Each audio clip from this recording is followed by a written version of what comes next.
Here we go.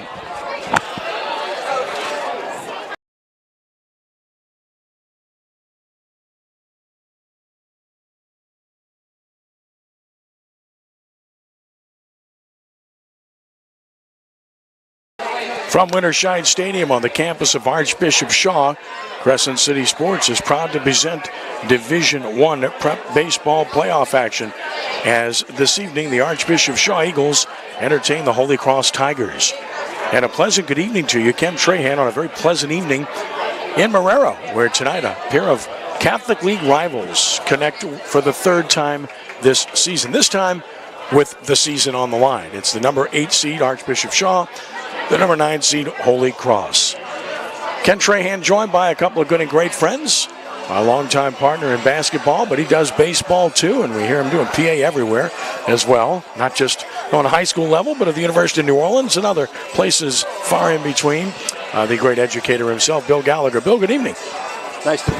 Nice to be here, Ken, with you. Finally get to do a baseball game with you. I did one with Jude Young a few years ago. Now I get to do one with you and with Coach Bollinger. Well, you know, you're taking a step down from Jude, but you're taking a step up with Kirk, because Kirk Bollinger is the third member of our broadcast team. Of course, Kirk has been doing games with us all year long. And Kirk, always a pleasure. Great to have you with us. Thanks, Ken. Thanks for having me back out here at the wonderful Winterscheid Field. You know a little bit about it, so it's all good. And it's a beautiful night for baseball here. So, Bill, first and foremost, a good rivalry, good schools, good people. But this is a very strange night because of a very strange and difficult situation. Holy Cross made a coaching change at the end of the season. Prior to this playoff game, I did speak in the dugout to Ron Camelade earlier and Lou Wineski and the whole staff. They said the kids have practiced well and they've responded well, but that's difficult when you have a change this late in the game. Sure it is. 2 days before the playoffs, and your head coach is no longer part of the program. But kids are resilient. They're going to bounce back. They're going to go out there once they cross the baseline, and they're going to play the game. It's unfortunate that it happened, but it's a fact. And there's also a change on the Archbishop Shaw side too. Doug Faust has already announced that he is not returning as head coach next year, and he's being replaced also. So there's a lot of change in the air in both of these programs. Yeah, one voluntary, one not. Of course, Chad Foray, Shaw graduate, will take over the Eagles program by the decision of Doug Faust at the end of this season. Kirk, obviously, these are two teams that are pretty evenly matched, even though Holy Cross won both regular season matchups. Absolutely. I think both of these teams are extremely competitive. Holy Cross on the visitor side is extremely young, whereas Holy Cross is a little bit more of a veteran-laden. Yeah, Shaw is a little bit more of a veteran-laden team. So a little bit different as far as the class of player, but the quality of player makes it a very good matchup tonight. I'm a big fan, and I'll say it right, I'm a big fan of Doug Faust. He's a terrific baseball coach and a really good person. I'm a big fan of Ryan Camelade. He's a terrific baseball coach and a good person. I'm also a good friend of Andy Cannizzaro, who's a terrific baseball coach and a good person, and we want to wish Andy nothing but the best in his future pursuits. And right now we pause for our prayer and the national anthem. God our Father, help us put forth our best effort to represent our school with class, to respect our opponents, and to grow as disciples of your Son, Jesus. Keep us safe from injury and harm through the intercession of Our Lady, Mother of your Son, and our Mother too. We ask this through Christ our Lord. Amen. St. Joseph, St. John Bosco, Mary of Christians. In the name of the Father, Son, and Holy Spirit. Amen.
Along with Bill Gallagher and Kurt Bollinger, Ken Trahan, the starting lineups for tonight's game. First of all, for the visiting Tigers of Holy Cross under the direction of Ryan Camelade.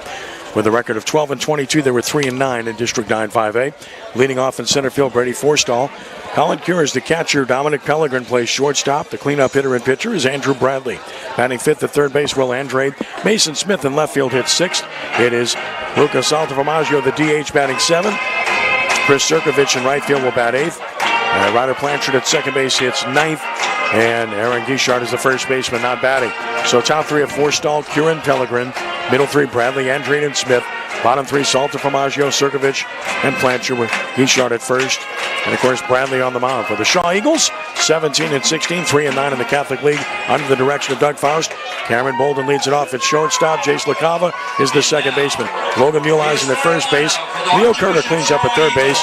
Julian Clark's the DH. Justin Ubis in left field. Trey Parks will be in right field. Justin LeBlanc does the catching. Brennan Savoy is in center field.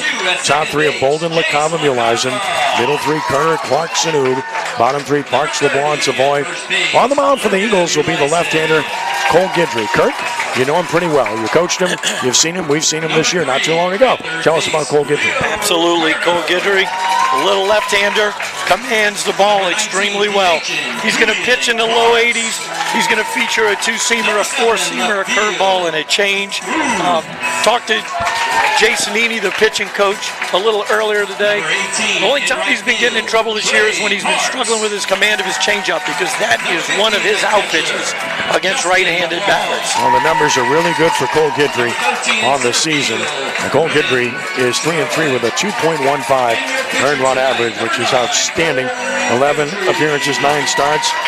He has a save in relief, 45 and 2/3 innings, 44 hits allowed, 28 runs and 14 earned with 14 walks and 46 strikeouts. That's more than one per inning for the left-hander Guidry. Brady Forstall leads it off, the center fielder for the Tigers. Guidry always works from the stretch. And the first pitch of the game is down. We're underway at 5:58. Our 2 minutes early. The umpiring crew is from Hammond here this evening, always a neutral crew in the playoffs. People ask, well, you got two local teams. Doesn't matter. Doesn't matter. You go with a neutral. There's a swing and a drive to right field. Right fielder coming on. He's there and putting it away as Parks. And that's how this game starts. Forstall skies to right for out number one. Yeah, the umpires are assigned by the LHSAA, so the two schools really have no choice in choosing an association. Colin Cure, the catcher, will bat at 287, 2 homers and 23 driven in. Good player for the Tigers. This is a very young Holy Cross team. First pitch. There's a swing and a pop-up as well. First pitch. Infield. Pitcher wants it. That's unusual. Now the first baseman will make the catch. I like seeing that competitiveness from a pitcher, Kirk, and yet he needs to yield there, right? Absolutely needs to yield there to the bigger first baseman, Yeah. Logan Muleisen, because if you don't get out of the way, it's going to be like a runaway beer truck coming your way. But yeah, as a pitcher, you got to get out of the way right there and give way to the infielder there. Certainly, if it's not hit that high. Here's another first pitch swing by Pellegrin straight up in the air. Again, Muleisen, and how about that? 2 pitches to get the last 2 outs in your basic 4-pitch inning for Cole Guidry. Nothing across for the Tigers in the first. That's a pitcher's dream and a coach's dream, Bill, a 4-pitch inning. I'll tell you what, I mean, what pitcher, what pitching coach doesn't want that when you only throw 4 pitches in an inning? You know, throw that out over 7 innings, and this kid, he can pitch until midnight tonight. Absolutely, and you know, being the 3-hole hitter right there, knowing that the pitcher's only thrown 3 pitches, you know, I know he's a young player, but you kind of want to work the count a little bit right there, maybe take one and see if you can get in a hitter's count there. Yeah, especially later on in the game, because you want to give your pitcher a little time to sit down and collect himself after coming off the mound. You don't want to have to go right back out and throw again. So the Tigers on the field in the bottom of the first. Smith in left, Forstall center, Sirkovich right. It's Andrade third, Pellegrin short, Blanchard second, Guichard first. Cure catching. On the mound is the right-hander Andrew Bradley. He's 2-2 with a 3.2 run average. He started and won the game that Holy Cross beat Shaw in 12-0. Good young pitcher. He's got a two-seamer. He throws a changeup. Kirk, what about Andrew Bradley? Andrew Bradley's going to pitch low to mid-80s. He's going to feature a four-seam fastball, a two-seam fastball, a curveball, but he also has a slider or a cutter that he likes to mix in as his put-away pitch. His two-seamer will be the put-away pitch against left-handers, okay? And he, just like any pitcher that I've ever known, the whole key for him is to get ahead and stay in pitchers' counts and try to avoid as many hitters' counts as possible with this powerful Shaw lineup. Well, I mentioned before, Kirk, this is a very young Holy Cross team. In fact, the two youngest teams in the league are Holy Cross and Rummel. These are young ball clubs. Absolutely. Holy Cross starts an 8th grader at shortstop. They've got, I believe, a freshman over at third base. The battery tonight is an experienced one. Yep. And as a matter of fact, both of those young men have signed and committed to go play baseball at Belhaven University. So we've got a Belhaven battery tonight on the field for the Holy Cross Tigers. Andrew Bradley, 6 foot 180, a senior, and he looks all that. He's put together very well. And Tigers in their navy blue tops, by the way, with their gold trim, white pants and their navy blue caps and stockings. Archbishop Shaw in their home whites with the green stockings, green caps, green print. Doug Faust runs down to coach for the Eagles at third base, and leading it off for Shaw in the bottom of the first to be the shortstop, Cameron Bolden. Bolden is at 247, no homers. He's driven in 11 runs on the season. Shortstop number 2, Cameron Bolden. We'll get Kirk to tell us all about Winterscheid here, because it's a unique ballpark, and we love coming here, but it's got some intricacies that make it unique. It's a pitcher's park, no question about that. It really is. It's a pitcher's park. It's only 315 down the lines, about 330 in the gaps. Here's a swing and a fly ball to left. It's going to be handled. Smith is waiting on it and putting it away. And right away, that's one of the characteristics, Kirk, is that the ball isn't going to go anywhere to left field. It never does, because the wind always seemingly blows from foul pole to foul pole. The left field foul pole to the right field foul pole basically cuts any fly ball in half that's hit to left, center, and center field. So really, to be a productive hitter in this ballpark, you have to concentrate on driving the ball the other way. Jace LaCava, the second baseman, at 284, 2 homers, 18 driven in. First pitch breaks over but high for ball 1. We've had 4 lazy fly balls so far to start this ball game. Outfield straight away, ditto infield. We finally saw a first pitch take. How about that? 1-0 the count to LaCava. A name synonymous with Archbishop Shaw Athletics. There's a breaking ball strike. And it's 1-1. I'm about ready to call my wife and tell her I'll be home for dinner. Yeah, this game's going to be over in no time. If they go out swinging at first pitches like we've seen thus far, it's like the last day of the season in professional ball, right? Getaway day. I did a few of those games. 1-1, swing and a miss, and a ball down in the dirt. It's 1-2. I did a Zephyrs game in Nashville. All right, we had a team flight at 5:35 that day in Nashville. Had a day game that started at 1. The game ended at 2:19. I rushed to the airport and switched flights and got home earlier. That's a true story. 1-2 pitch, swing and a foul, and that's because the unwritten rule, they both decided they were going to swing at first pitches. Yeah. Because neither team was going to the playoffs, and it was the last day of the regular season, and it was like, let's get it on. I remember that Brian Banks, who played in the major leagues, was one of our outfielders, and Brian got to the airport too, and he got an earlier flight, but the story with him was different. His wife worked for Southwest Airlines. That took care of that. I didn't have that connection, but I found a way to get out of there anyway. Fastball high, and it's 2-2.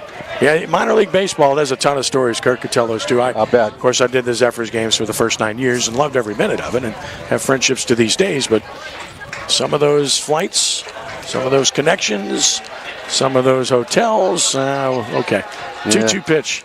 Breaking ball hammered to left. Left fielder on the run toward the gap, and again, that's another example of how the ball's not going to carry. That ball was hit on the screws.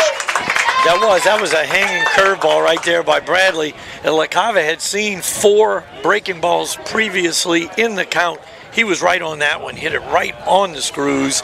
Left fielder came in slightly, didn't take the greatest route, but he recovered very well to put LaCava away. Mason Smith making the play. Here's Logan Muleisen, the first baseman. 305, 3 homers, 26 driven in This kid's got power in all fields. It takes a big whack, I'll tell you that. He chops this one foul over toward his coach. Doug Faust knocked it down beautifully. Nice job by Doug. Shows the good reflexes with the hands. 0-1 the count. Boy, I want to mention, too, that Doug's son. How about that story at Southern Mississippi and what's going on there right now? Number 3 in the nation. Young man, you saw a lot, Bill, played at Belmont. Great, yes. Really good player, and he's starting now. One pitch for the number 3 team in the nation. He's just bided his time. Yeah, he waited through a redshirt year and being basically a pinch runner and now starting. You coached against him, Kirk. That kid's a really good ball player. Very good player, extremely smart player, very high baseball IQ, and to coach against him was not a lot of fun. Well, he's a coach's son. That accounts for a lot of that IQ. Ground ball to second. Easy chance for Blanchard. Throws out Muleisen, and a good start for Bradley. Both pitchers shutting it down in the first. Up and down go the Eagles. We played one with no score, so solid start for both pitchers, and not many pitches used here, Bill.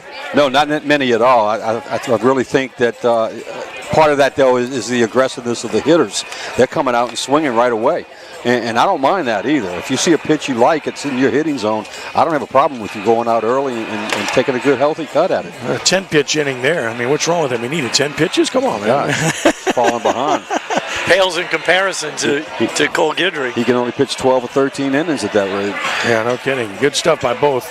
No scores we had at the top of the second. This is a best-of-3 series, as are all the select school playoff matchups in this regional round. Of course, the select side very short-sighted in terms of team participants, so you don't get the full 5-round situation.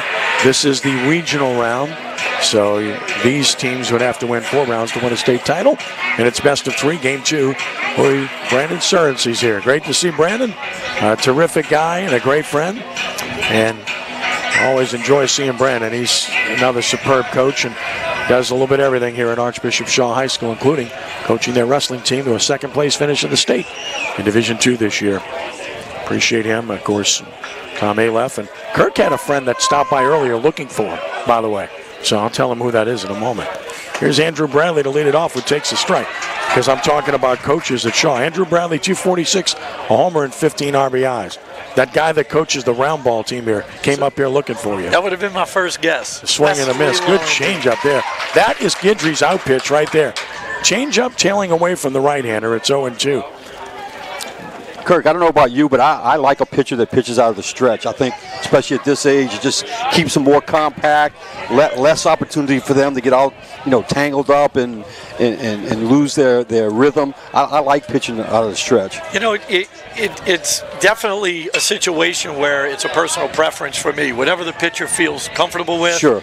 It does limit the amount of moving parts, so it is a little bit more of a efficient delivery. I personally was a reliever for 14 years in pro ball. I did both. I pitched out of the windup. Ground ball to third. High hop Kerner. He'll throw a strike to first to get Bradley. Round number 1. I think, and this is just my observation, because you're the pro, but it seems to me that if you're not a power pitcher, it is a good idea to pitch out of the stretch. If you're a power pitcher, it definitely can take something away from what you do. But from the standpoint of command, from the standpoint of mechanics, it's a lot easier out of the stretch from what I've observed and what I've been told. And you see a lot of big league pitchers doing it now. Yeah, you do. I think Yu Darvish really started the trend. That's a power sinker.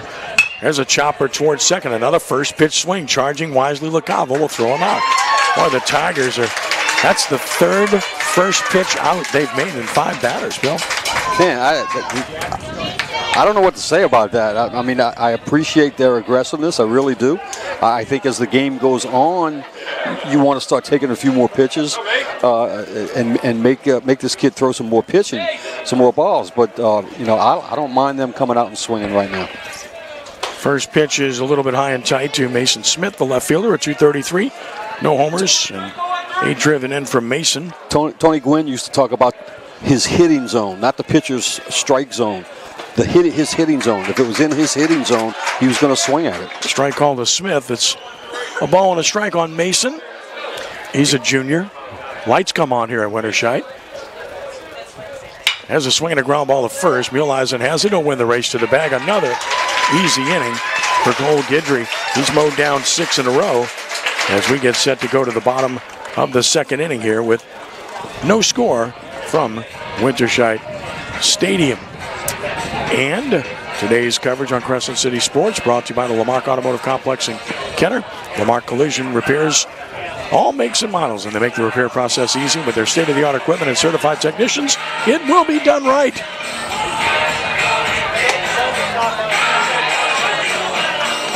So we're on to the bottom of the second inning with no score. And so far, a walk in the park for Mr. Guidry, Kirk. It really is. Well, you know he's a strike thrower, and I think maybe that is Holy Cross's approach. They know he's going to be around the strike zone.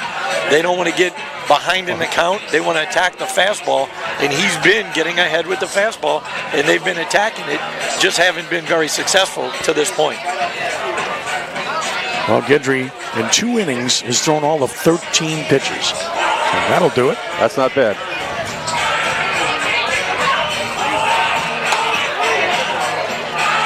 You know, one thing I think, if I was coaching the team with the youth that Holy Cross has, I think one of my motivational things right now would be, fellas, this is the playoffs. You're no longer young. You're no longer an 8th grader at shortstop or a freshman at third base.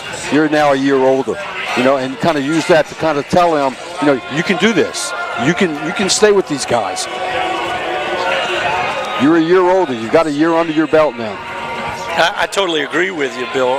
They're not rookies, so to speak. Right, they're not rookies anymore. No, we're 35 games into the season. They've got some experience. It's time to get it done. If they were in the major leagues, they've already gone past the minimum requirement for Rookie of the Year. Their rookie thing is gone. Here's Leo Kerner. First pitch is a strike over the outside edge of the knees. Kerner, solid player in the cleanup spot. At 240, a homer, 14 RBI on the year for Leo, the third baseman for the Eagles. And Bradley kicks and he fires.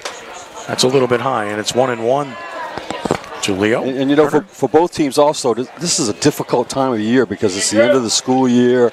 And you got the seniors are finishing up, you got the prom and everything. So that might affect Shaw a little bit more, being an older team. Rolling a short, he has to come get that. Hellegren will gun it over and get his man for out number 1. So Hellegren takes care of Kerner for the first out. And Julian Clark's the designated hitter. Will bat. All right, Kirk, the other idiosyncrasies of the ballpark. You and I talk about it all the time. This grass is slow. It takes a really hard hit ball to get it through this infield. It really does. It's a thick ryegrass. It's cut fairly high. As an infielder, you've got to come get everything that's hit. Can't sit back. Swing and a miss. It's 0-1. Good changeup right there. First pitch changeup to Clark's. Looks like the kind of hitter you want to keep off balance. Keep him off balance. He likes to pull the ball. Took it high and away. Julian Clark's 370. No homers. 9 driven in for the left-handed swinger.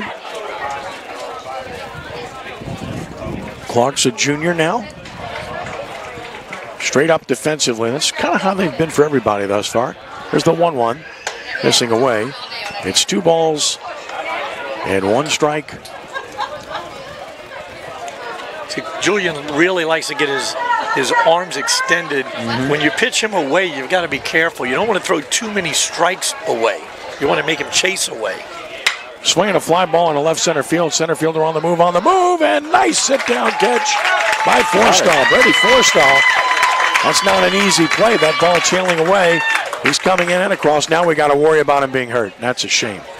Forstall came in hard, went down. You worry about his wrist and his hand in that situation, don't you, Kurt? Yeah, you do, and it looks like it might have been his shoulder. Might have looked like he got overextended on that. That was a 2-seam fastball, tailing away from Clark's. Hit it a little bit off the end of the bat. You could see the wind knocking it down the whole way, and it was fading away from Forstall the entire time. He made an outstanding catch with that ball tailing away from him. Outstanding. And now we worry about the injury as he remains down. Trying to get him to rise right now. Is a really fine play by Brody. Brody's such a good athlete. Can absolutely fly.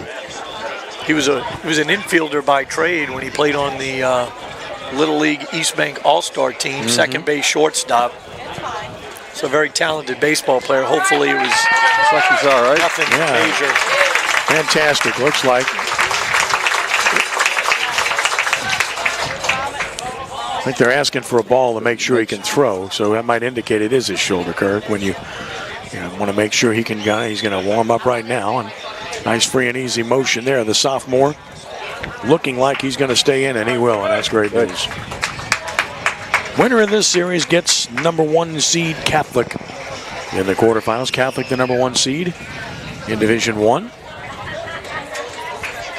It's certainly looking like the team to beat at this stage. We'll have that discussion throughout this webcast if they don't swing at too many first pitches. So Well, we may have a long post-game show. we could very well. We got a good look at Catholic last year. They're loaded. Yeah, they're good. Loaded Yeah, with that's a talent. good-looking team, man.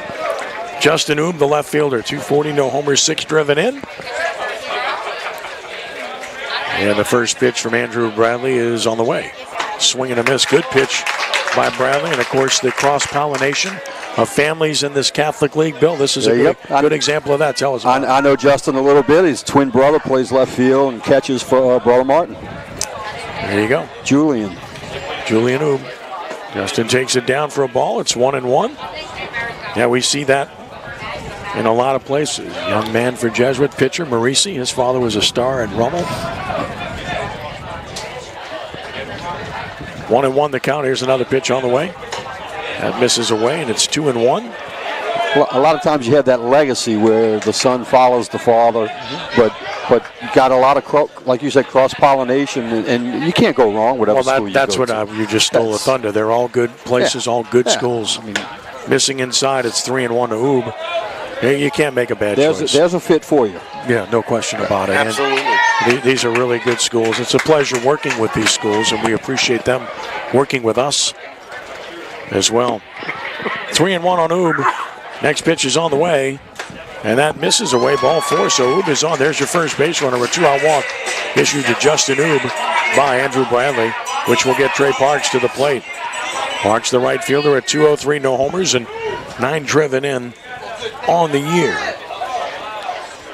That was by far and away the longest at bat of the game. Yeah, no doubt. Well, that was as many pitches as was thrown in the top of the first. Well, it's interesting. It came off of an injury, and that slowed the pitcher down. I wonder about the impact The there. routine, yeah.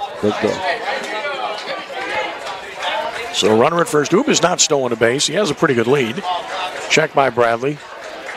Pitch to Parks. Breaking ball missing down and out. To Trey Parks. He's a senior.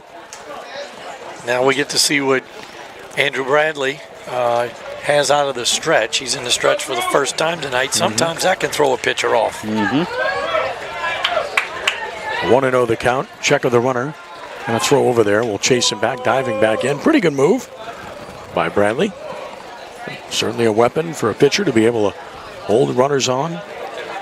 In good shape. Parks waiting.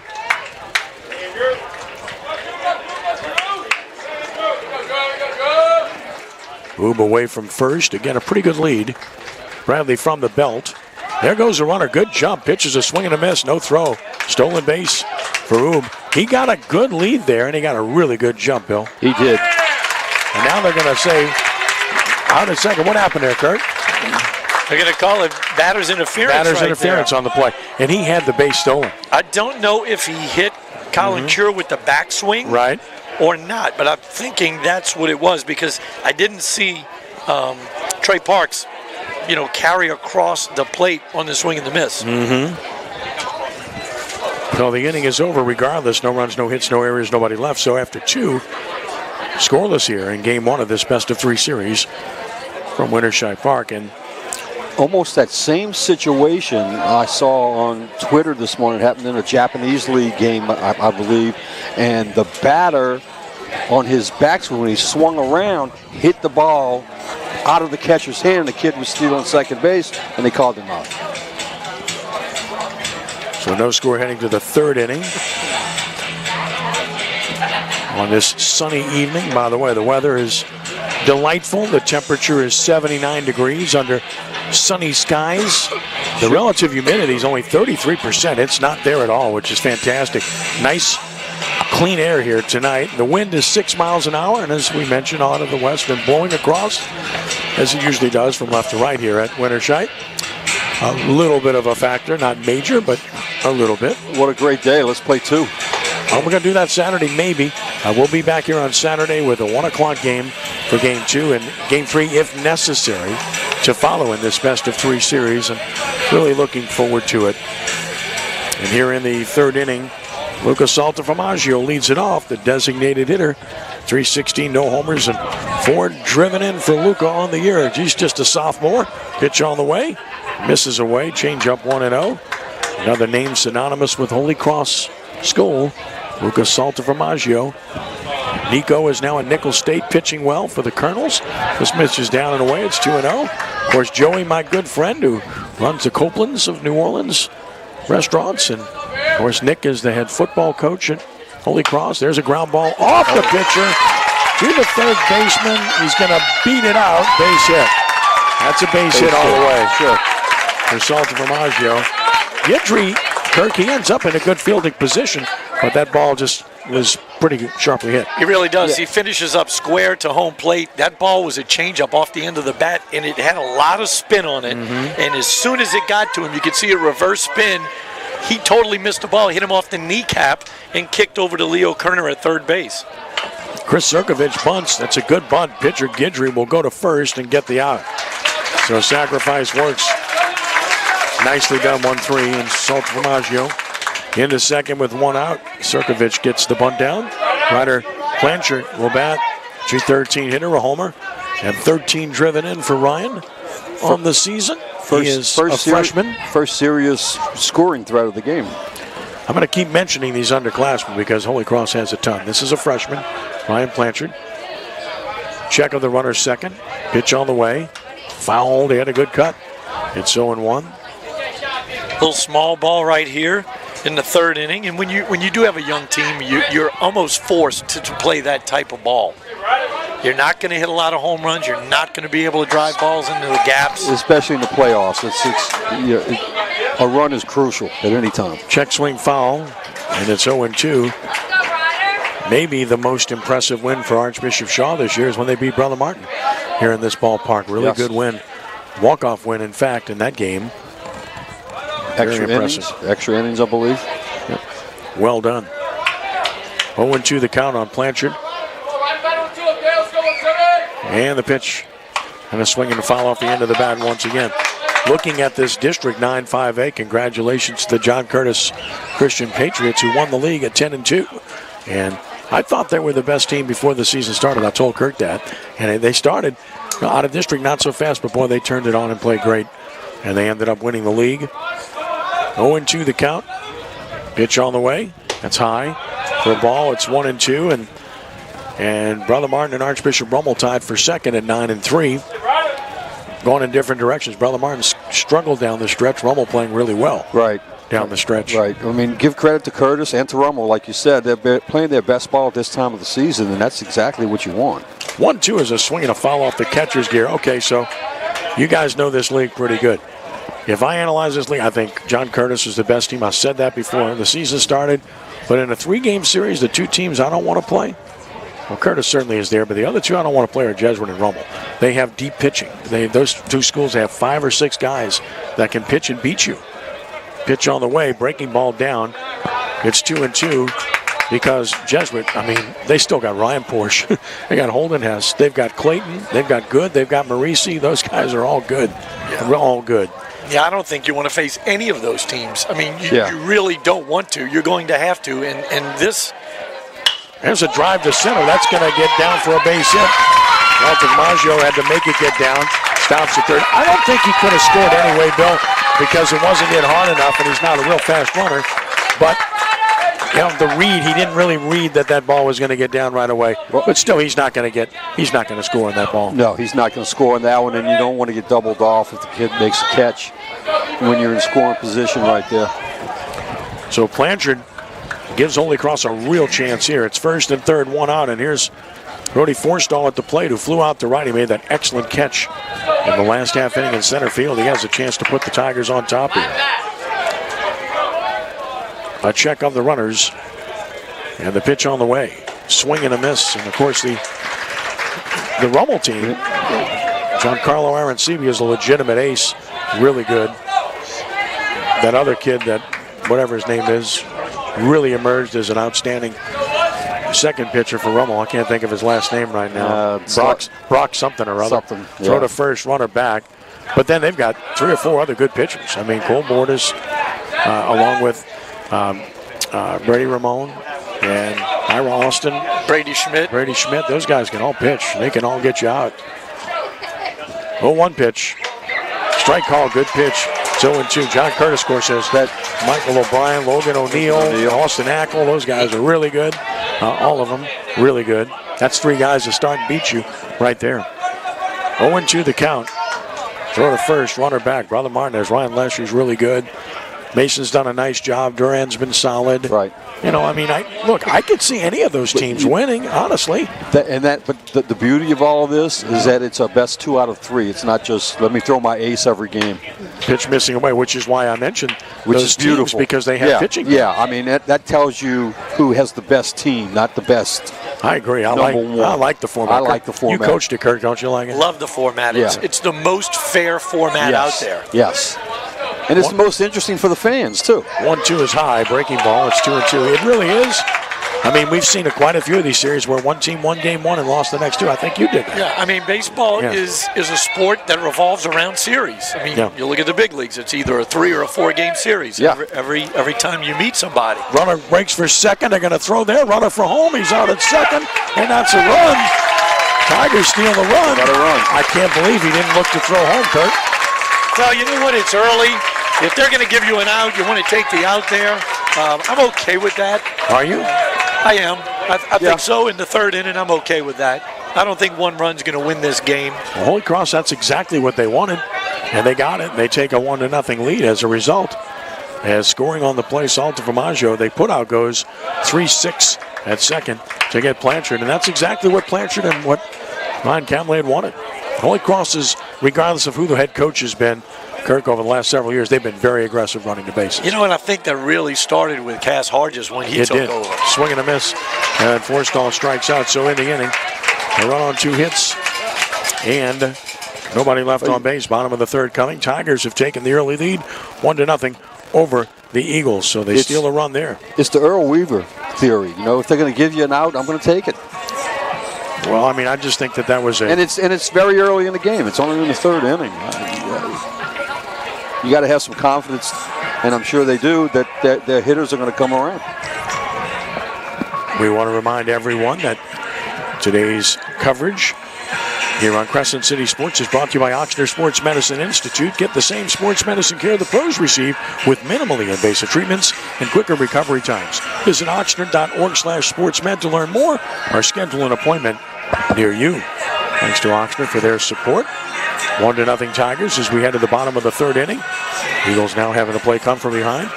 Parks will be up there with LeBlanc and Savoy to follow. Andrew Bradley pitching with the lead now. 21 pitches in 2 innings, 10 of which have been strikes. He's walked 1. And now, as mentioned, has the run to work with. You know what I find a little peculiar? I don't know if you guys see the same thing that I'm seeing, but we talk about Holy Cross's youth, how they're young, 8th graders, freshmen. But I look at the defensive alignment, and I'm not seeing much of an adjustment. They're playing their freshman and 8th grade hitters as deep as they're playing their juniors and senior hitters. Right. And, you know, Rummel did the same thing. They didn't make the adjustment. They didn't bring the outfield in and challenge them to beat them over the top. And they dropped singles in all day long. And you saw that last inning, which really led to that 1st and 3rd situation. Yeah, a little short single. Which allowed them to steal that run. Yep.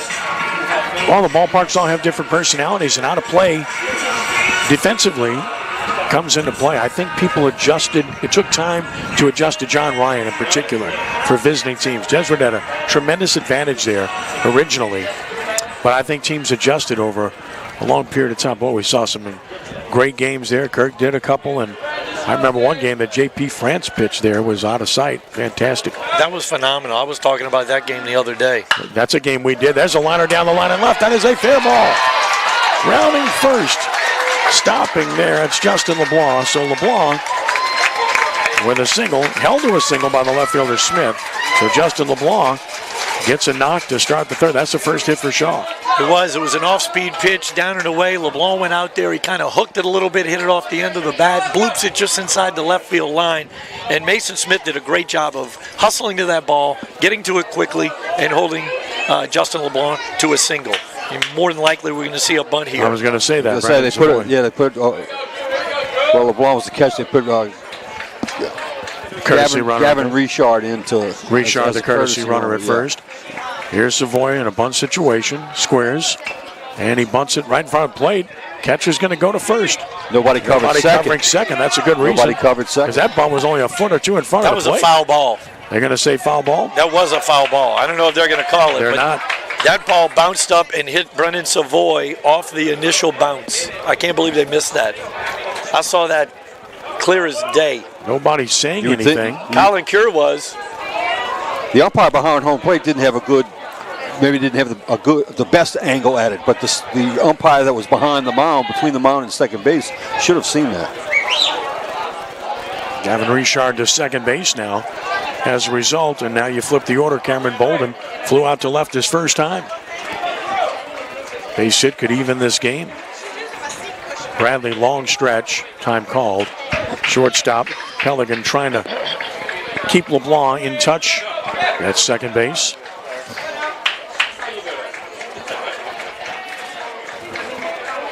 Bolden waiting, Bradley stretching. And pitching. Breaking ball down. So it's 1 ball and no strikes to Cameron Bolden.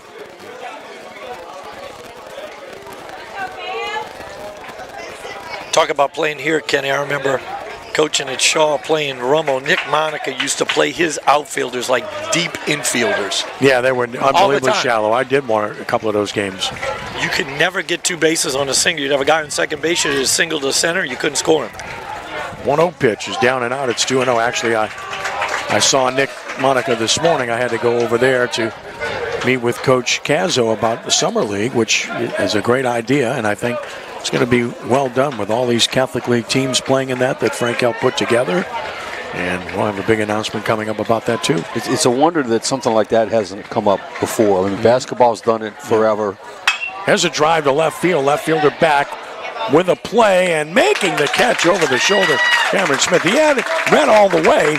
And by turning that way, he's not really turning away from the sun. He's turning into it a bit. That's not an easy chance, Kurt. No, not at all. He had to go back a long way on that. Almost caught that over the shoulder, so to speak. Tough play. He's made 2 really nice plays this inning, Mason Smith has. Very impressed with their outfield early on in this game. Good job by Smith. With 2 outs, here's Jace LaCava. Again, that ball was well struck by Bolden. LaCava flew out to left his first time. Holds the bat upright from the right side. Bradley. Let's see if Bradley goes to the curveball again like he did last time. He gave him an overdose of breaking balls last time. There's one in the dirt, as you suggested. To LaCava, it's 1-0. Jace has driven in 18 runs on the year. You know, you've got a base open. You don't really have to give in to him. You'd prefer not to have to face Muleisen, but LaCava's a much faster runner, more prone to get an infield single, things of that nature, than Muleisen is. Swing and a miss. There's another breaking ball. You're right. He's getting a steady diet of hooks, right? He really is, and you know that must be the book that Holy Cross has on him, that he struggles with the breaking ball. You know, we saw it a little bit against Rummel. And, you know, obviously there's no strangers in this district. Everybody knows everybody. There's no secrets. Ball and a strike. Check of the runner, the pitch from Bradley. And a swing and a check swing over to the pitcher. Easy chance. All breaking balls. And Bradley throws him out at first. So the threat ends on a 1-3 put out with no runs and a hit. And the runner stranded. The first left by the Eagles. We played 3, and the Tigers have a 1-0 lead. Well, you're right, Kirk, and a good job by Bradley, and obviously a good read by the Holy Cross staff. Speaking of which, Ryan Camelade is a Holy Cross guy. Graduated in 2004. He's worked in every capacity of that school. He'll do a really fine job as the interim coach, and he should be seriously considered for the head coaching position at his alma mater. And I had to bring it up because, not only is Ryan a good man, as is Andy Cannizzaro, but wanted to mention it because of Ryan's dad. Bruce Camelade, who was a wonderful friend of mine, who was just one of the finest people I've known in all my years of doing this. He was one of the most gracious, helpful, kind individuals who did everything for that school and did it with a smile. And it was just stunning when I got that phone call a few months ago. Big Bruce was a teddy bear. I tell you what, he really was. I have a cousin who lives in Chicago. His daughter got a job at Holy Cross about 5 years ago. The first guy I called to keep an eye on my niece, so my cousin, was Bruce. And she was devastated when this happened because he still was checking on her and still, keeping an eye on her and everything. Just, nobody's replaceable. You just stick your finger in a bucket of water, pull it out. I don't know about Bruce at Holy Cross, though. I tell you what, he's as close as you can get to irreplaceable. He was a fixture, and when we walked into the ballpark this year for the Rummel game, and the young lady was taking the tickets, and there was no Bruce Camelade, I told her, I said, I'm sorry. It's just not the same. There's a hard hit ball. What a nice play. What a play by Cameron Bolden. That's special. Terrific play. Showed great range, showed good reflexes and hands, and then showed a strong arm. That was an unbelievable play right there by Bolden. That was a very difficult play. That was a short hop diving play that he almost had to attack the ball on the in-between hop. Unbelievable play. That's the kind you circle in your scorebook. I just did. I used my Me highlighter. too. Yeah, that's. Pellegrin takes the ball. Dominic popped to first his first time up. That was an Ozzie Smith play for you right there. It sure was. Thank you very much. Strike called. It's 1-1. I mean, you could have said Ozzie Guillen to please Bill here, but no comparison. Tim Anderson. No comparison. Tim Anderson leads the league in errors right now. Yeah, so no kidding. No disrespect to Guillen, but he couldn't wear Ozzie's shoes. No. And Ozzie Guillen will be the first one to tell you that. There aren't too many people that can. Bill's a South Sider here, okay? So, I hear you, but you got to call a spade a spade. Absolutely. Grounded at third, coming to get it wisely. Kerner will use that arm, and it's a good one. And 2 gone. Boy, we've seen good, solid, tight defense on both sides in this game. Good defense and good pitching. Good pitching. We said 1 run probably wouldn't win this game, but the way it's looking right now, we might have to rethink that. You may be right. Here's Andrew Bradley, who grounded to third in the second inning. The pitcher for the Tigers holds that bat high and took a fast strike from Guidry. Guidry's got command. Last time we saw him, Kirk, and maybe it wasn't his night, but you had to give credit to Rummel. Rummel was really good against him. He made 2 mistakes that night. He made 2 mistakes, and Rummel made him pay for it. That was the difference in the game. Excellent changeup, swing and a miss, 0-2. He hung a breaking ball to Centeni, and he hung one to Sterling, and that was the difference in the game. Of course, it wouldn't have mattered that night with his opponent on the mound. Oh, my goodness. That was Aaron Sebia. Swing and a miss on a changeup. The throw will have to go to first. Really good inning for Guidry with some defensive help.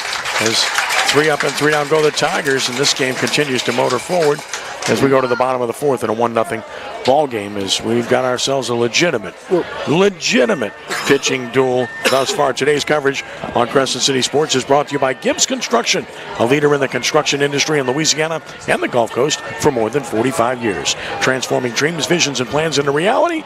Gibbs Construction. Mentioned Wes Laurendine being here earlier. What a job he did this year. Is he here now? He's over there in row 2, all the way at the end. All right, there so he is. Over. Yeah, I see him now, hiding out over there. Yeah, he came up here looking for you, man. Hearing a rumor that you might be around. So, I said, no, it's just a rumor. So, there he is right there. I'm going to catch him. We're talking about him right now. He's really fond of you, and here he comes. He's a huge fan of yours, man. We had a great time here together. Our offices were connected to one another. We always used to rag each other, all in good fun. Well, we can't talk about him anymore because he's here now, so we got to stop talking about him now because he'll end up hearing us. I'm very proud of him. I'm very proud of the program that he's put together in just a short time that he's been here at Shaw. He's done a fantastic job. Went to see that team this year against Rummel, and they were very, very impressive. What was really impressive was to see the growth of each individual player since the last time I was at Shaw. Really impressive. Did a fantastic job. Won the league.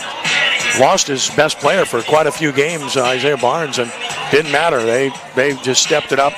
No excuses. Played great anyway and reached the state championship in the semifinals and lost a really good Scotlandville team, obviously.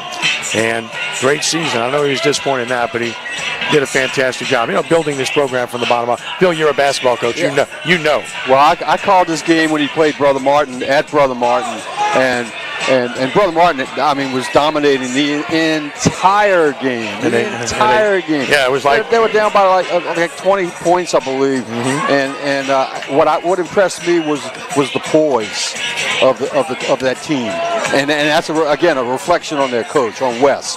The poise there, and the belief in themselves, and that's what he has instilled in these kids here. The energy that he takes to the floor is awesome. Yes. Second to none. Yes.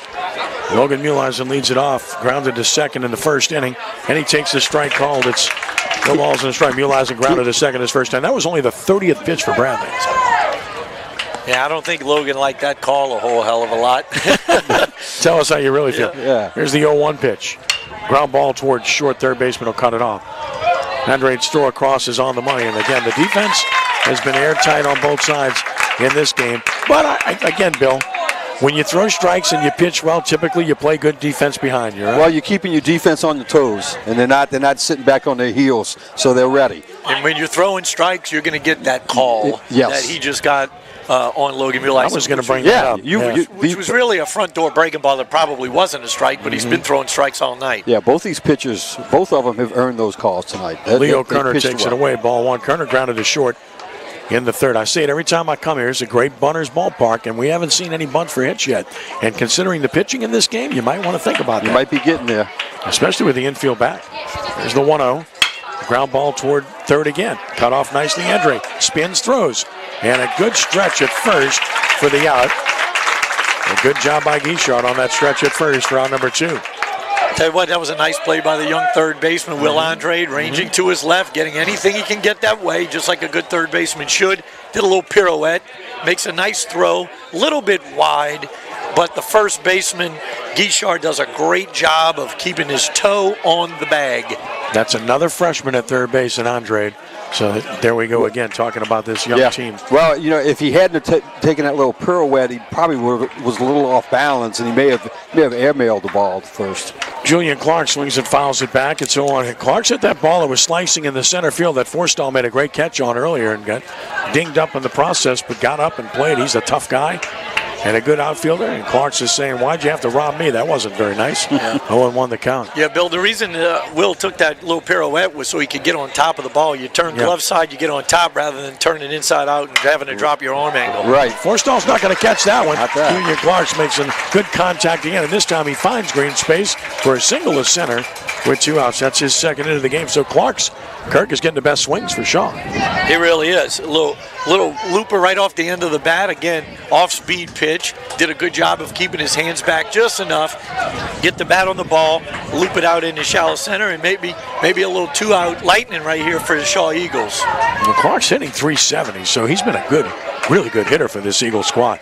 Justin Oob bats, he walked his first time. Left fielder, time called.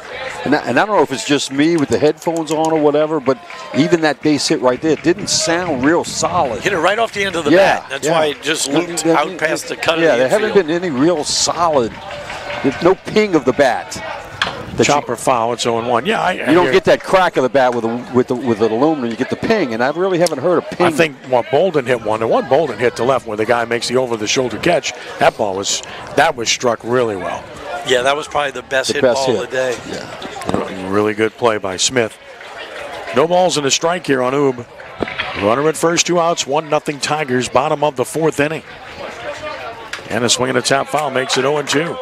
Again, that breaking ball has been an out pitch for Bradley in this game. It's been Shaw's kryptonite so far. They're going to have to make an adjustment if they want to come back and win this game. And exactly right, what we said earlier in the game, you have to really try to gear yourself to let the ball get deep, let it travel, stay inside that right-handed breaking ball, and hit it to Moe's Pizza. That's the target. Hit it inside out, right. No balls, 2 strikes. Nice shameless plug for Moe's as a ground foul, but that's okay because my friend Jeff Arseman at Moe's does such a great job. He's such a good friend of mine and wonderful guy and supports our radio shows and really like Jeff. He's a terrific guy. Oh, by the way, he's got a really good product at Moe's. I sneak over there quite a bit. Yeah. You're trying to get a free pizza tonight. Oh, I get him all the time. I just finished saying he supports our shows, so I don't have to. But yeah, I can vamp. As my friend Ed Daniels says about our high school show statewide for going on 30 years, there's a swing and a tap foul. Because of the restaurant support we have, it's called Ken Trahan's Original Prep Football Report. Daniels renamed it the Original Restaurant Report because of all the restaurants we plug. Yeah. You do have quite a list at the intro of your show. There is quite a list. A delicious list, too. It is, man. Put you on WWL. You're making me hungry now. Throw to first, runner back. So Oob back at first. Of course, we've been blessed to do that for 28 years, going to 28 years. We're on Nash Icon 106.1 FM, and of course do a lot of high school games there as well. And we really appreciate Cumulus Radio. Statewide, not just on yeah, we're on a bunch of stations around the state. Yeah. There's a pop-up that's going to come down eventually on the infield. The shortstop, Pellegrin, sees it, makes the catch. Round number 3, no runs in the hit. A runner stranded. That's 2 left for the Eagles. We played 4, and it's still Holy Cross on top, 1-0. And I'm looking at my scorecard. Let's see here, 1, 2.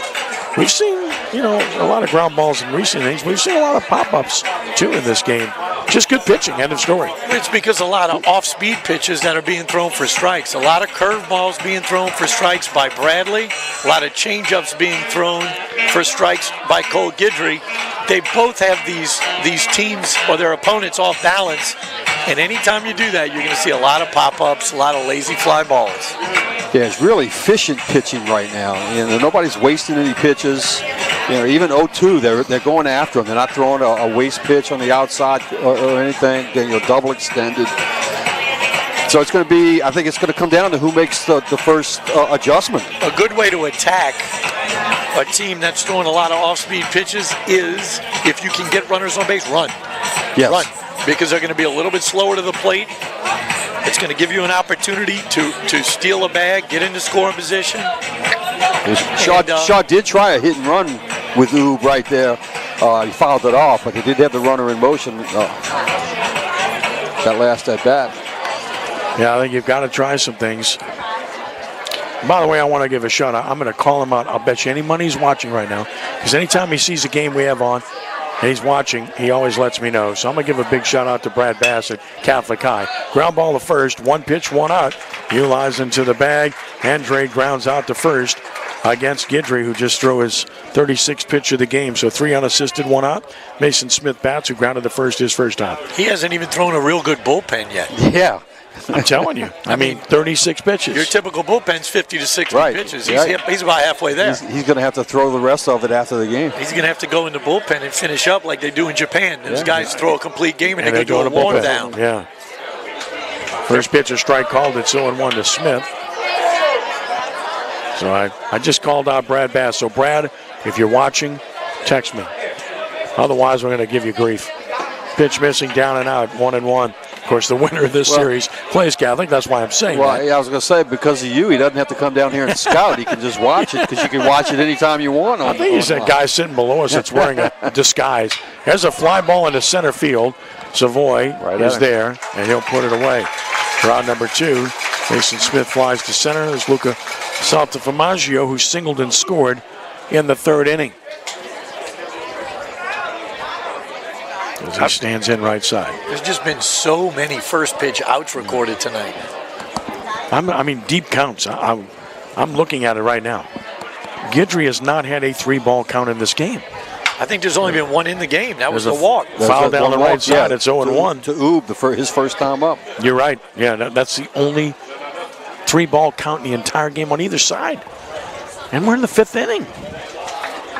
crazy. Salta Formaggio swings and misses at the off speed. I don't know, Kirk, I kind of think you might agree with me here, but this is beautiful baseball. Oh, it's great. This is great. I mean, gosh. This is how you draw it up. Pitch missing down and out.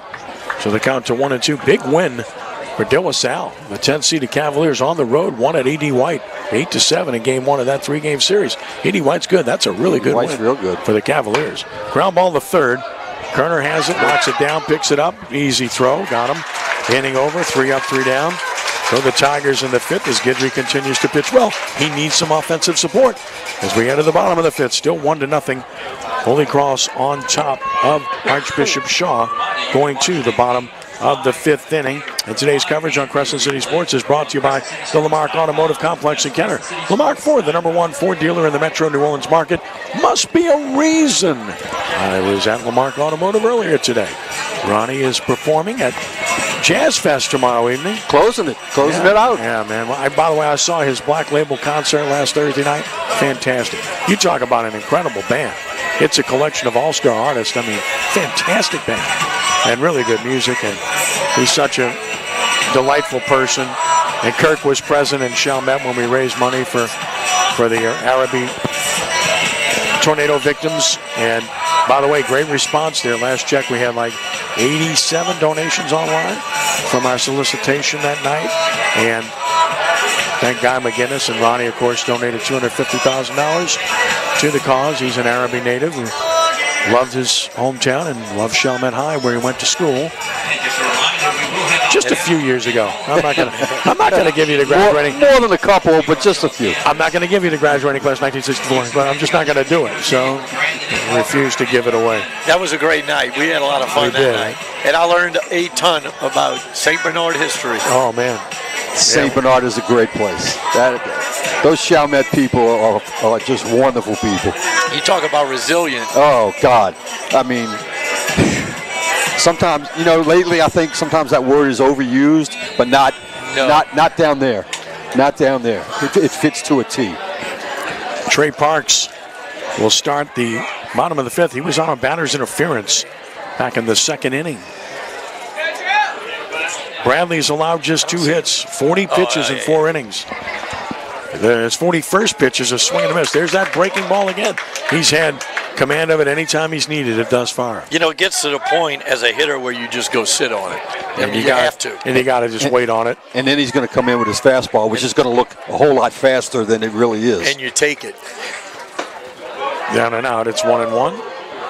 Early in the count, you can take it. You get behind an account, it's not a big deal. You know you're going to get a breaking ball. And he's not overpowering, so you can wait. And that's not a criticism, but I mean, he's not going to just blow it by you all the time. So you can stay inside the ball. Just wait slightly longer. Down and out. So now the count goes to 2-1 on Parks. So then why hasn't Shaw scored a run? Because they haven't been able to adjust to him. They haven't made that adjustment. 2-1 the count on Parks, the senior. And that's what the game of baseball is. It's a constant game of adjustments. Sure. That's high and tight, so he's fallen behind 3-1 to Parks.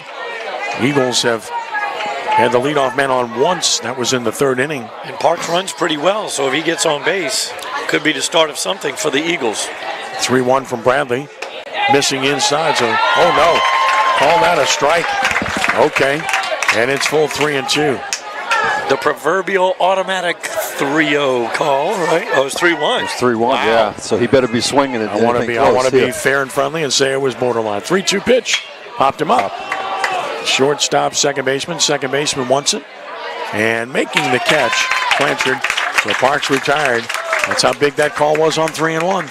1 out in the inning, and Justin LeBlanc, who singled to start the 3rd, will bat. That was a big recovery by Bradley there. Yeah, it's unbelievable how big one pitch can swing an inning. I mean, that's a leadoff walk. You don't know what's going to happen there, but there's always that but. That's it. Yeah. Totally agree. Here's LeBlanc, and there's a ground ball down the third base side. Nice backhand. Andre, nice throw, good play. So impressed with this young Holy Cross defense. I mean, this is a young team with a bunch of young guys making good plays all over the place. And you can credit a lot of that to Coach Andy Cannizzaro, I'm sure, who was an absolute wizard defensively in his playing days. And I'm sure he taught these young men the fundamentals and then some. Here's Brennan Savoy, grounder foul into the Holy Cross dugout. Well, like I said earlier, they're a year older right now. They're not 8th graders and freshmen. Well, I'll say this. I'm not sure I want to play this team next year or the year after that with the young talent they have. Same thing with Rummel. And just watching this league this year with all the young players those two schools are putting on the field every night. 0-1 the count. In 2 years, they're going to be really, really good. Curtis is Curtis. They're always going to be there. Jesuit's Jesuit. They're always going to be there. Brother Martin's Brother Martin. They're always going to be there. 0-1. That's a strike call. 0-2. But now Holy Cross won this league last year. Let's not forget that. They under Coach Cannizzaro.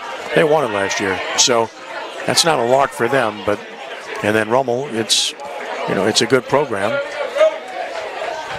0-2 pitch. Breaking ball missing.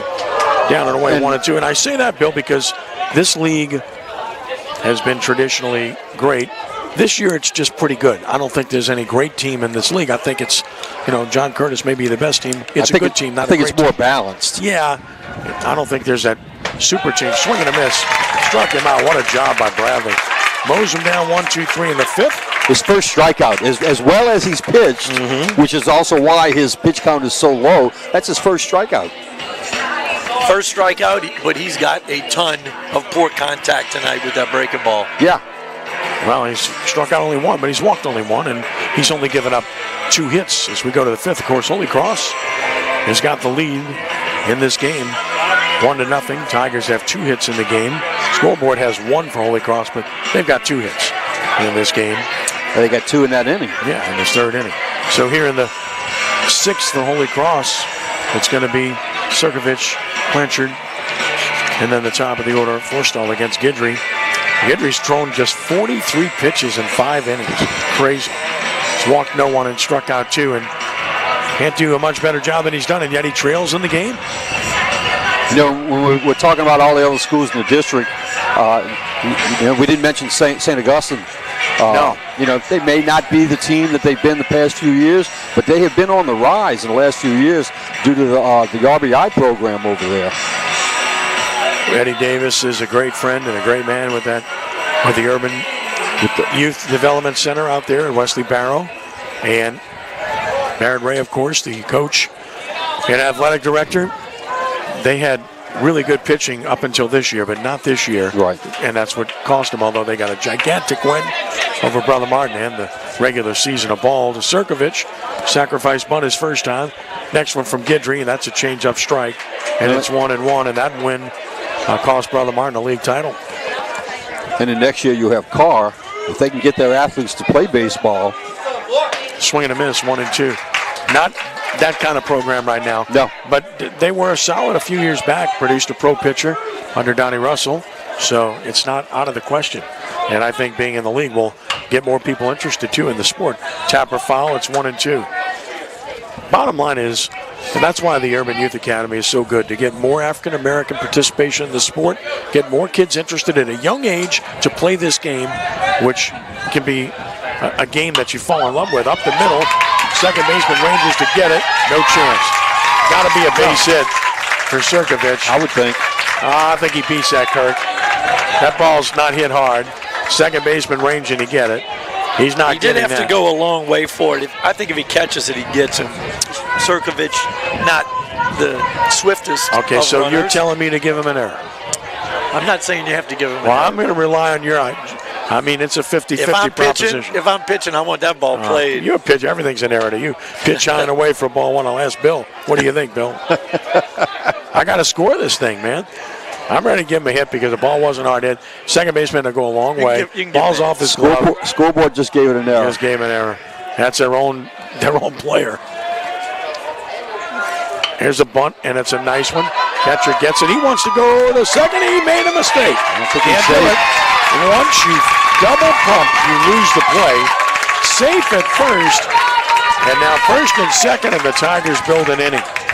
I don't think you give him a hit on that either. He wasn't bunting for a hit. To sacrifice fielder's choice, got to be. Yes. That's exactly what it is. Yes. Sacrifice fielder's choice. No at bat for the hitter. You can't penalize the hitter for that poor decision by the defensive player. Yeah, in a game like this, you just can't have that because of the magnitude of any run in this game, because now it puts Forstall up there in a situation. He's a good hitter, first off, but secondly, he can bunt. And this is a real interesting situation because Forstall, who can handle the bat very well and run very well, if you bunt him, and it is a successful sacrifice bunt, you're taking the bat out of your best hitter's hands in Colin Cure, because they're going to walk him to face the 8th grader.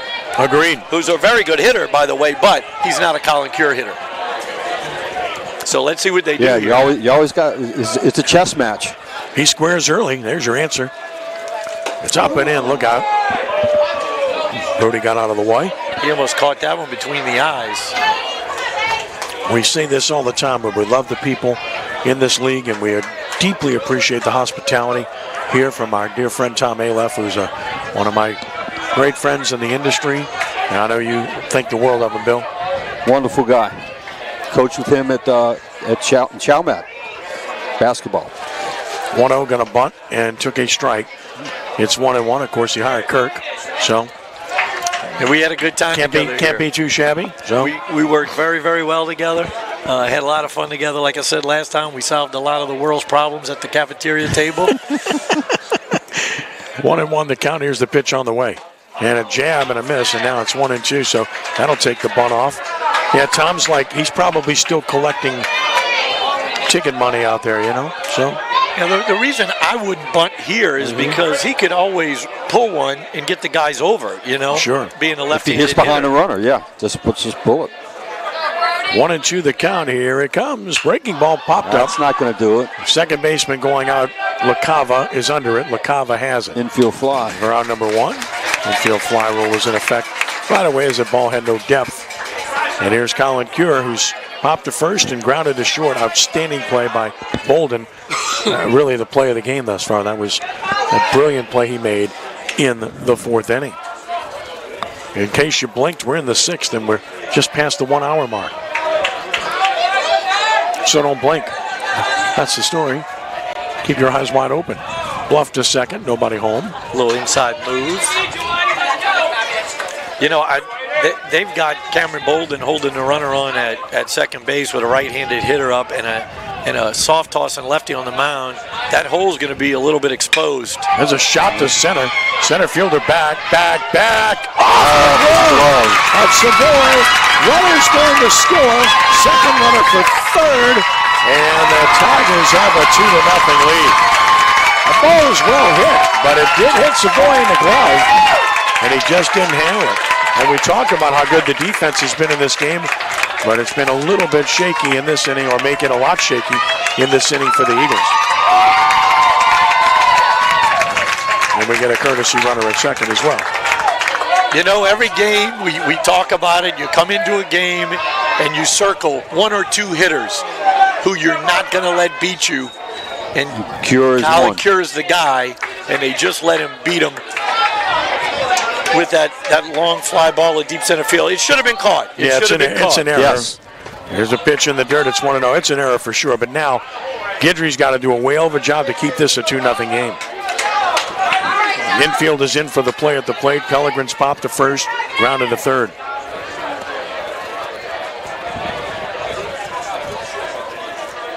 Pitch, swing and a miss, off speed. So 2 errors in this inning and a mental error. Yep. Which has really got Cole Guidry in a fix. Ball and a strike. Pitcher makes a great play. Guidry runs at him. He'll throw. Oh, he threw a low shot. Runner back to third, which will be occupied by another runner. Throw there. No need to keep throwing it. Running back to the bag. And finally, they tag him out. Runners end up at second and third. Kirk, not good defense. Did not handle that play well at all. No. I think Cole got a little excited. He went at the runner at third base a little bit too hard. There was no reason to do that. You really just want to trot at him make him make a move, and then you work him whichever way he decides to go. But you certainly can't throw a rocket at the guy from about 30 feet away. They were very fortunate to get that out. No doubt. And look where Pellegrin is right now. He's at second base. Exactly, because they botched Smart the base ball. running. Nice play by Guidry here. He'll flip to first and get the out. So they minimize the damage. Good job in that regard by Guidry, but a big run for the Tigers. And it comes on no hits, but 2 errors in the inning. Boy, I tell you what, that Two inning, men left. That inning seemed like it was going to be a whole lot worse. That's what you call damage control at its finest right there. And he did it himself. 2 ground balls back to him. So 2-0 as we head to the bottom of the 6th inning. And the Eagles have to find some offense here. 1 run on no hits in that inning.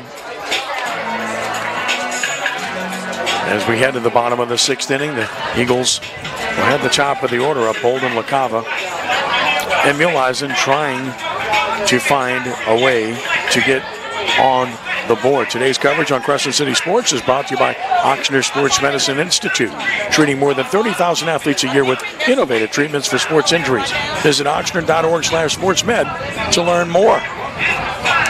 Back to the mound, Bradley. He's been the story. 51 pitches in 5 innings, 1 walk, 1 strikeout, 2 hits allowed, and no one's advanced past second base against him in this game thus far because of his pitching and because of really good defense played by the Tigers as well. If I'm Shaw, this has got to be my inning. I've got the top of the order up in the 6th inning of a 7-inning game, so I've got to get at least a run this inning from the top of my order, and then hope I can scratch something in the next inning or turn the lineup over again. No doubt, and this is the 3rd game that I'm watching the Shaw Eagles play, and Cameron Bolden is a very good runner, and I have not seen him attempt a drag bunt yet. This would be a great time to do it. Yes. Leadoff base runner. You need a base runner, right? Set the table for the horses. You got to get something this inning. Yeah. I mean, we've talked about it. By the way, Pelicans and the Suns are tied 28-28. Start of the 2nd quarter. Game 6 at Smoothie King Center this evening. Here is Bolden, who's flying to left twice. He's hit the ball well. That second one he really hit well. Good play by Smith in left field. The first pitch on the way to Bolden. Good breaking ball. There's that hook again from Bradley. It's 0-1. He has thrown a plethora of breaking balls tonight. And a whole bunch of good ones. Only 52 pitches, but probably 30 curveballs. Chopper toward third. That's a foul ball, and it's 0-2. So quickly in the hole is Bolden. Here in the 6th. The sun's still shining here. Lights have been on since nearly the start of the game. I want to compliment everyone at Archbishop Shaw about that, too. Pitch missing away. It's 1-2 because we go to facilities occasionally and we see some lights that are burned out. And 1 or 2 in particular, quite a few. You don't see any of that here at this stadium. No. They're all illuminated. No, well lit. Hasn't taken effect yet, but it's well lit. 1-2 grounded towards short. Ooh. He waited on it. This is a tough chance, but he got him. Well, Pellegrin waited on it. I guess he knew he had time because he got him by a few steps. Bolden retired for round number 1. Yeah, Bolden didn't get out of the box real good on that at all. It took him a while there. I was surprised how much he was out by. Pellegrin stayed back on it. But still, yeah, if I'm Pellegrin, I'm not looking at him coming out of the box. I don't know that. I don't know that. He just waited on it. When I saw him sit back on that, I thought we were going to have trouble there. Here's Jace LaCava, who's flying to left and grounded out to the pitcher. And there's a ground ball the second on the first pitch. It's booted. First error of the game for Holy Cross. That one got by Blanchard. So a runner for the Eagles on an error with 1 out. Yet another curveball delivered to LaCava. Now, he was on that one a little bit better, but he took it to the right side. It was a very good curveball down and away, and you're right, he did. He stayed down through the ball, hit it real hard on this natural surface to the second baseman, and Blanchard got a little bit of a tricky hop. It kind of ate him up, kicked off of his arm out in the shallow right field. And now the Shaw Eagles have the guy up that they want up in this situation. Now you're setting yourself up. Muleisen's grounded out twice, takes a breaking ball down and away for ball 1. The reason that game 1 is tonight and games 2 and 3 are Saturday is because tomorrow night Archbishop Shaw is hosting its Hall of Fame Gala and Patron Party starting at 7 p.m. for the Patron Party. And then they have music by Chiwis, dancing, live mobile bidding auctions. There's a fly ball, mile high, short left center field. Who wants it? Left fielder coming on is there, and making the catch is Smith. Round number 2, big out obtained there. Back at first goes LaCava, and here's Leo Kerner, who's twice grounded out of the game. They have the Hall of Fame function tomorrow night from 7 to 8 here at Shaw, and the gala from 8 to 11. Now, the Hall of Fame, they're honoring Dennis Coulon, Willie Mark, class of 1972, John Forcade, class of 1978, and a guy named Hank Tierney. Pretty good group. Yeah. That other guy, Tierney, he's decided he wants to do this again. He wasn't satisfied the first time. Runner goes, pitches down, and no throw. That'll be a stolen base for LaCava, and the Eagles get a runner in the scoring position with 2 outs. And that's what we were talking about a little bit earlier. That's one way to attack a breaking ball pitcher. If you get guys on that can run a little bit, you got to let them roll. Now you've got a guy in scoring position. You can cut this lead in half with a base hit right here. Big at bat. Big at bat for Kerner. Stretch pitch. Swinging a drive down the left field line into the corner, and the Eagles are on the board. Grounding third and heading home is LaCava. Heading to second base is Kerner with a ringing double, and it is a 2-1 ball game. And there it is, a big 2-out hit by Leo Kerner. Hanging curveball right there by Bradley. Front side of the plate. Kerner got a hanger. He banged it down the line, drives in the run, cuts that lead in half, just like we were talking about. 2-1 ball game, and now runner in scoring position is the tying run. And here's the guy that's swung the bat best for Shaw, Julian Clarks. Fly out to center, brilliant play by Forstall, and then single to center. So he's gone up the middle twice. Yeah, I don't know if I'd pitch to him right here. I'd take my chances with the guy on deck, righty-righty matchup. Swing and a miss. He had a good cut at 0-1. He's a 370 hitter coming in as well. Yeah, I know you don't play the righty-lefty game as much in high school, but you've got a right-handed hitter coming up next. It'd give you a force out at every base. No balls and a strike. Pickoff moved to second, diving back in is Kerner. I'm not a big fan of the pickoff plays with 2 outs. Not at all. Not with the tie and run. An errant throw puts him 90 feet closer. Wild pitch, pass ball, infield single. So many things can happen. Clarks waits. Bradley pitches. Down and out, off speed, 1-1. Trying to stay away from Clarks there. Yeah, I would think that's what they're going to do. Maybe one of those unintentional walks. See if he gets himself out, swings out. I certainly don't want to face him right here. He's dangerous. Bunch him towards center, give him both lines in the outfield. 1-1 count. Pitch on the way. And a fly ball to center, hit well. Center fielder back, and he makes it! No, it's off the glove. This game is tied. Clarks in the second base, off the glove of Forstall, and this game is tied. Well, you said, pitch him carefully, don't give in. They gave in, and he burned him. Clarks hit the daylights out of that one. Forstall almost made a great play. That ball carried to near the wall. In fact, he banged up against the wall when he lost the ball. Yeah, he just missed getting that one. He went a long way for that. That was a ball that was driven, and I'm going to tell you what, look at the flag right now. It died, and that's what allowed that ball to carry away from Brody Forstall. Yeah, Bradley just left that one up in the zone. It's the one Clark's been waiting for the whole game. Yeah, that's a situation I'm sure Coach Camley would like to have back. It's so easy from up here, to make a decision, isn't it? You know, I know it's a tough situation because that's the go-ahead run. That's right, yeah. You know, but I really prefer that breaking ball against a right-handed hitter. Yeah, sometimes you got to close that book. You're right about that. You got to go with your gut sometimes. Yes. It's Justin Oob at a game-winning hit against Brother Martin. Stretch. And now the pitch, and a swing and a foul out of play. It's 0-1. I wonder what the analytics department would have said in that instance, since so much is being decided on in MLB with the analytic department. You know, there's so much of that going on. I'm drowning in it. Oh, it drives me nuts. Yes. It's like watching an NFL game and they go for every 4th down nowadays. 4th and 6. Let's go. On our own 30. Right.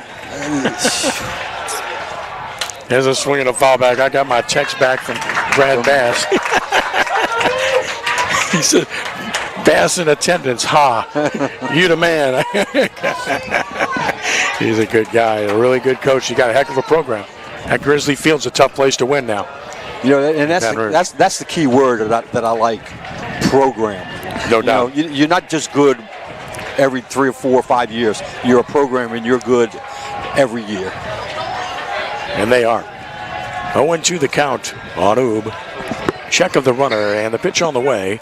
Swinging a hard hit liner to second, caught by Plancher. The Eagles get even with 2 runs, 2 hits, 1 error. Strand 1, they've left 3. Let's start over again. We go to the 7th. This game is tied. It's Holy Cross 2, Archbishop Shaw 2. A big inning for the Eagles, and of course the error was a big part of it, Bill. Well, errors on both halves of that inning. The errors that Shaw made in the top half of the 6th prevents them from having a 2-1 lead right now. And yeah, it's just that little fluky error in the bottom of the 6th. You opened up the floodgates. And now Cole Guidry, his team finally got him some run support. He's even at 2 as we go to the 7th inning.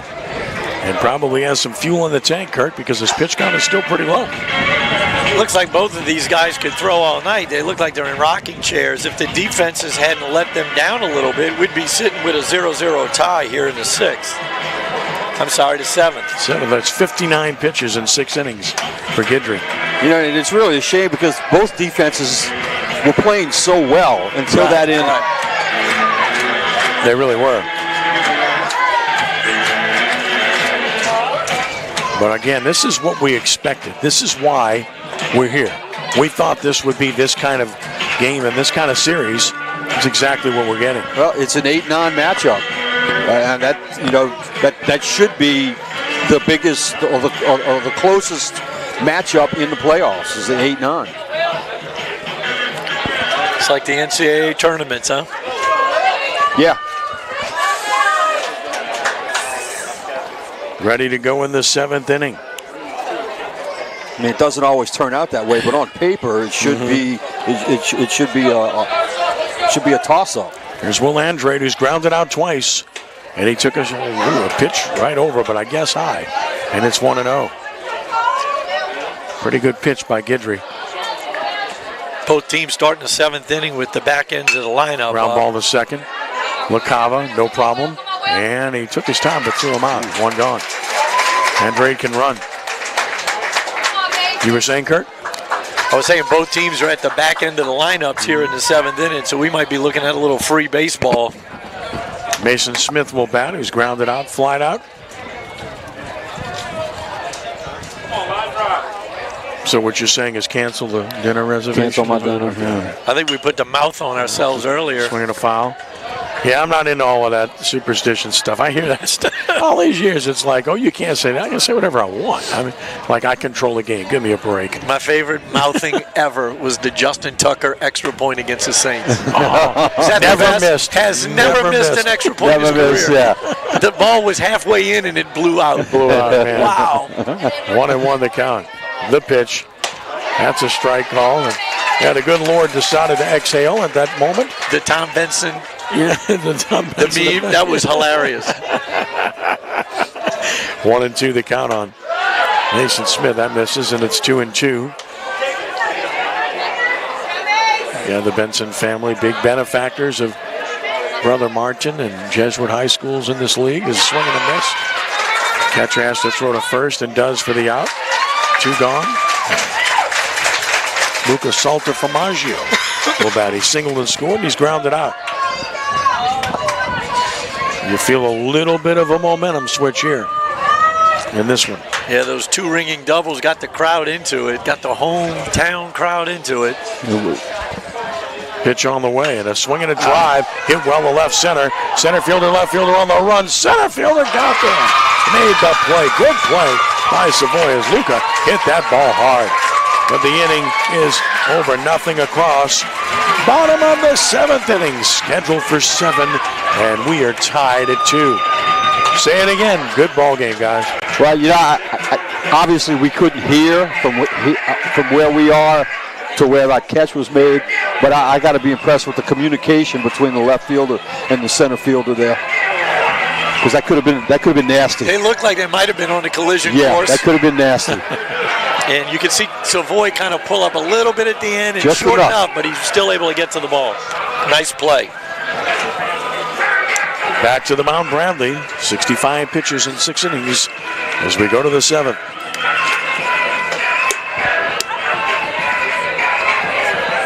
Just an 8-pitch inning there for Guidry. He can go a lot longer. He's only at 67 pitches. It's not the innings that you pitch. It's the pitch count and the stress. How many stressful situations have you had? The answer is not many. And the pitch count very low. Bradley only at 65, so Kirk, you're right. Yeah. Both of these guys could probably go they could probably go 9. 9 would probably be the max. Yeah. You know, I don't really think any high school pitcher should throw more than that in a game, just for safety purposes. And let me, since we brought that up, let me detail that. The pitching situation in high school. 115 is the maximum. Of course, you can finish a hitter if you start before 115. Right. But there's also the rules in place about days of rest. If you're 0 to 34 pitches, no days rest, you can pitch the next day. If you're 35 to 59 pitches, 1 day rest. If you're 60 to 84 pitches, 2 days rest. And if you're 85 to 115, you must have 3 days rest. Rules were put in place to really protect pitchers. They really were, but I think there's one pitching rule that they forgot.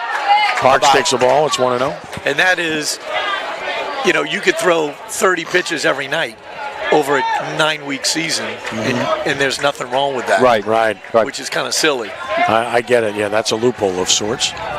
There's a ground ball, the third, tough hop. Knockdown, Andre picks up, guns, he is safe at first base. And the Eagles have the potential winning runoff with nobody out. That's a tough chance. Has to go as an error. That ball came up, though.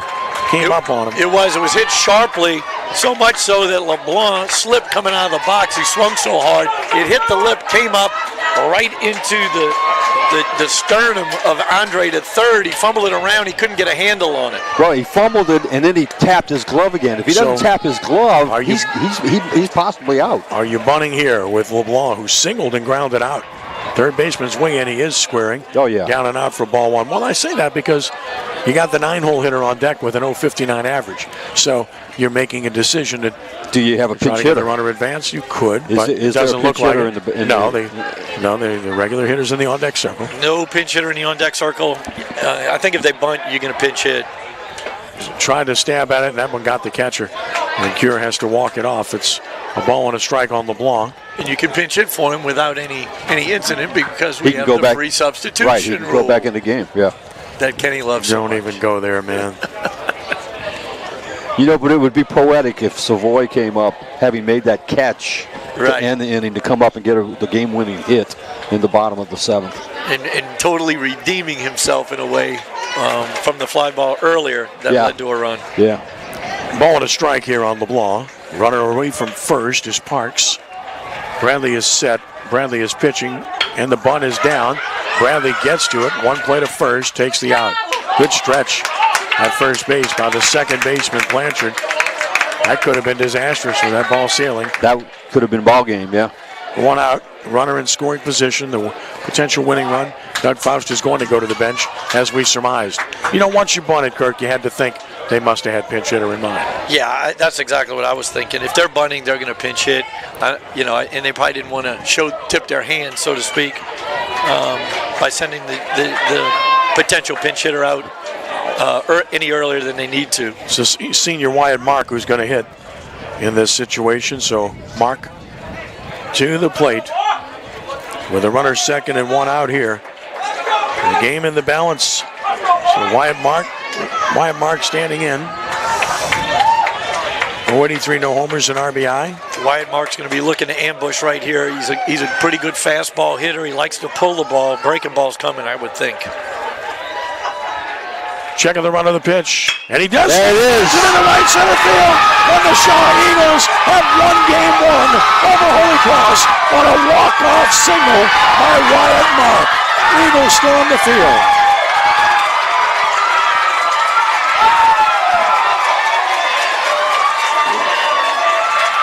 What a finish. And Mark was batting .083 coming up to that at bat.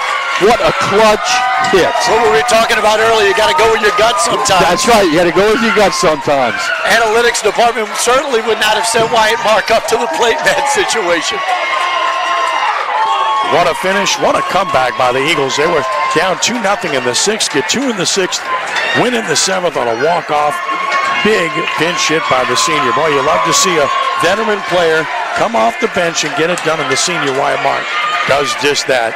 And the Eagles emerge victorious here in game 1 by the score of 3-2. What a ball game, guys. Well, it's exactly what I expected from an 8 and 9 seeds playing each other. And this is just the first of 3 games. You got a couple of more on Saturday that, shoot, they could both turn out like this.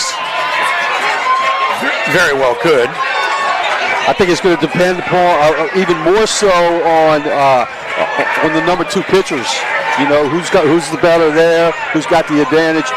Kirk, I'll step aside to you on that. You've seen both these teams more than I have, so I don't know about the pitching depth. Yeah, it's all about depth in a 3-game series. And as we spoke earlier in the broadcast, Shaw's got a little bit more of a veteran-laden team. I would have to give them the edge as far as pitching depth is concerned, because they've still got Kerner as senior, they've got Logan Muleisen as senior, and they've got Caden Robichaux as senior, who they can all roll out there. What a way to end it. I mean, the senior, Kirk, you go to your bench for the senior. Doug Faust played that thing perfectly, didn't he? And obviously, players make coaches look good. It worked out perfectly for what Doug constructed there in the 7th inning. Absolutely. You know, we've talked about it in the past. A lot of high school games are lost rather than won. Oh, yeah. You know, and Holy Cross had the lead. They made a couple of errors late in the game. They opened up the door for the Shaw Eagles. They took advantage of the situation. Timely hitting from Kerner and Clarks and Wyatt Mark. That sounds like a poem, but clutch hitting by those 3 gentlemen to give the Shaw Eagles the game 1 victory in this best 2 out of 3 game series. And you got to wonder, as we talked about the youth of Holy Cross, losing the game like this, you know, basically in control. If anybody was in control, it was them early on until that 6th inning, and you kind of, you know, beat yourself in that 6th inning, 7th inning. Right. So what does that do to the psyche of the young kids? You know, especially with the coaching change that they're going through right now, a lot of turmoil in that dugout, so to speak. Tough one to bounce back from, but the good thing for them, they are the home team tomorrow. They'll have the opportunity to possibly walk off the Shaw Eagles in game 2. Good point. I would expect nothing less than the same kind of game here on Saturday, because we're going to have that one for everyone. At 1 o'clock, game 2. If Shaw wins, they win the series. If Holy Cross wins, we'll have game 3 immediately following game 2. And we sure do look forward to that. Let me give you the totals of this game as we have it here. It was Archbishop Shaw, 3 runs, 4 hits, 2 errors, and 4 left on base. For Holy Cross, it was 2 runs, 2 hits, 2 errors, and 2 men left on base. Winning pitcher here tonight was Cole Guidry, 7 innings, 2 hits, 2 runs, only 1 earned. He walked no one. That's the key, and he struck out 3. Losing pitcher Andrew Bradley probably deserved a better fate. He pitched a good ball game, but takes the loss. He drops to 2-3. The game took just an hour, 27 minutes to play. Terrific crowd on hand, and Shaw wins it by the score of 3-2. Yeah, some final thoughts from you? Neither pitcher deserved to lose this game tonight. They both just pitched their hearts out and pitched really a good, efficient games. You know, very few walks on both sides. I mean, just a well-pitched game. Defense, I'm not even going to say the defense was bad, because it was so good early in the game. It was. And give credit to Shaw for making the adjustments that we talked about, hitting the ball a little bit harder, waiting on the ball, and getting getting themselves on base that way. So a 1-run game between an 8 and a 9 seed. It's exactly what you figured. Timely hitting. That's the difference in the game right there. Shaw got a couple of opportunities, just a couple. And when they got those opportunities, they took advantage of them. You know, the double by Clarks, or the double by Kerner, and then obviously the walk-off by Wyatt Mark. So, a couple of miscues defensively. And look, neither one of those plays was an easy play. Both took tricky hops on Blanchard and Andre, respectively. Sometimes there's nothing you can do about it. And, you hate to see those young players make those mistakes or make those errors in that situation. Hopefully they can recover and bounce back from those miscues and play a clean game tomorrow night. And let's make note of the fact that Bradley, the 3 runs, none of them were earned against him. So he pitched extremely well. And we're going to be back here on Saturday for Game 2 at 1 p.m. And as Game 3, if necessary, we'll have that one for you as well. We sure do look forward to bringing that to you. I want to thank Matt Merritt for a job well done. Ethan Porta for a job well done also. Appreciate these gentlemen very, very much. And, of course, Kirk, appreciate you always. And Bill, thank you. Either one of you guys can join me Saturday. I'd love to have you, okay? We shall see. We'll see. Yeah. Look forward. It's going to be good. If it's anything like this, you want to be here. Absolutely. And especially with this weather, too. It's like, can I just sit here the rest of the night? This feels fantastic. No doubt. I think we should call the game from center field. You think? Like Harry Carey back in the day. Out in the sun. The bleachers. The great St. Louis Cardinals announcer, Harry Carey. That's right. I believe he also announced for the White Sox. He did, yeah. And the Cubs. We weren't going there. You got Cardinals and White Sox guys here. So if Jimmy's watching, he'll be mad at me again. So it's all good. It's all good-natured fun. Is the camera still on? Yeah, I hear you, man. Look, they've got the Hawk Harrelson right here. The Hawk, man. There you go. There you go. Hey, they got ivy on the walls. That's nice. I love it. So be it. There's something I said nice. So whatever. It's all good. Give me the exploding scoreboard. And give me Ballpark Village in St. Louis. What about the blinking scoreboard? Yeah, the blinking scoreboard. Okay, go ahead, man. You got the shower out there, too, What's a stupid W thing all about anyway? I mean, you won a game. Congratulations. I mean, other franchises are all about winning championships. You're worried about a W. Well, back in the day, it was news when they won a game.